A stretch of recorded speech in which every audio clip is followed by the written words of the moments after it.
ሚስቱን የወደደ ልጆቹን የወደደ ሚስቱን ያከበረ ሰው የትም አደባባይ ላይ ቢወጣ ሞገስ ይኖረዋል፣ ተቀባይነት ይኖረዋል፣ ያሰበው ይሳካለታል።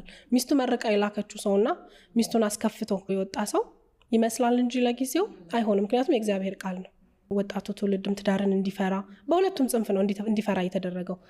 በጣም መጥፎ ጎንም በጣም ጥሩ ጎንም ትዳርን እንዲፈራ ያደርጋልና እላለሁኝ ብዙ ጊዜ በቃ ሚስትም እኮ ባሏን መውደድና ማክበር አለባት።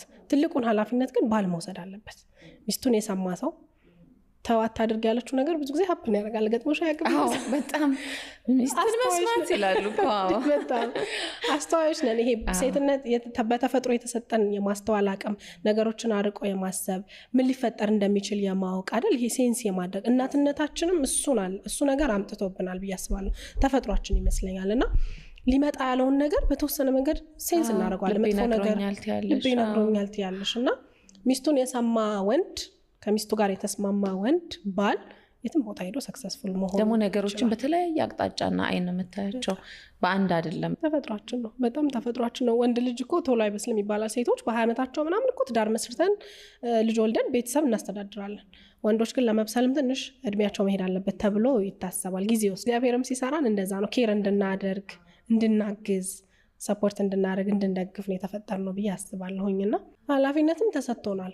ማለት ወደዚህ ምድር ስንመጣ ወንድና ሴትን እግዚአብሔር የሰራበት እግዚአብሔር ምክንያት አለው። እኛን እንድንሆን አድርጎ ሰርቶናል። ወንዶችንም እንደዛ። ሰው የመጣንበት ዓላማም የተለያየ ነው፣ ለየቅል ነው።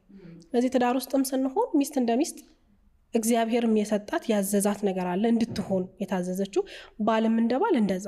ስለዚህ ሮላችንን እስከለየን ድረስ ያን ያህል መጋጨቱም ላይመጣ ይችላል። እሱም እንደ ወንድ እንደ ባል የታዘዘውን፣ እሷም እንደ ሴት እንደ ሚስት። ጥበብ እሱ ነው ትልቁ ነገር እንጂ አሁን የሆነ ሰው ቤት ስላየሽ የሆነ ባል በቃ የኔ ባል እንደዛ መሆን አለበት ብለሽ ከተነሳሽ ችግሩ እዛ ጋር ነው የሚፈጠረው። ጥሩ ነገርም ወጣቶች ትዳርን እንዲፈሩት አድርጓል እምልሽ ለዛ ነው። አሁን ሶሻል ሚዲያ ላይ አንዳንድ ጊዜ በጣም አደንቃቸዋለሁ። ባይዘው ጎበዝ አሉ፣ የካፕል ኮንተንት ምናምን የሚሰሩ ልጆች አሉ፣ ባለትዳሮች ጎበዞች ናቸው። ጥሩ ኢምፓክት ለመፍጠር ጥረት ያደርጋሉ። ትዳርን በተሻለ ምስል ለማሳየት ጥረት ያደርጋሉ። ግን እሱ ራሱ አንዳንድ ልጆች ላይ እንዴ ጭራሽ እንደዚህ ነው ሚስት መሆን ያለባት፣ እንዴ ጭራሽ እንደዚህ ቁርስ ሰርቼ አልጋ ላይ ላቀርብላት ነው ምናምን የሚል አይነት ፍራቻን ወጣቱ አእምሮ ውስጥ ይከታል።